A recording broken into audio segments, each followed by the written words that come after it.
everyone, welcome back. If you tap on the Phantom Wallet app and it crashes instantly, freezes on a purple screen, or just won't launch at all, here's the fix from your iPhone settings and App Store. No login needed. First, swipe up from the bottom of your screen and close the Phantom Wallet app completely from your recent app.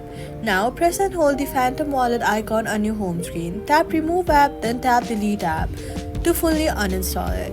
Then, go to the App Store and search for the Phantom Wallet app and tap Get to reinstall it fresh. Corrupted cache data from all failed updates is the most common Phantom crashes before it even opens.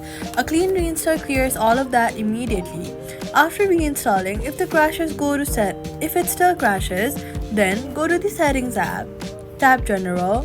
Next, scroll down to VPN and Device Management and make sure no VPN is currently active. Phantom Wallet can fail to connect or crash when it detects a VPN.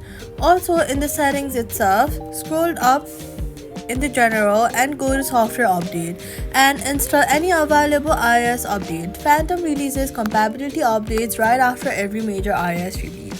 So, all you gotta do is to delete the Phantom Wallet app, reinstall it from App Store, turn off VPN in settings, update iOS, the app will open, and that's it. Subscribe for more Phantom Wallet fixes.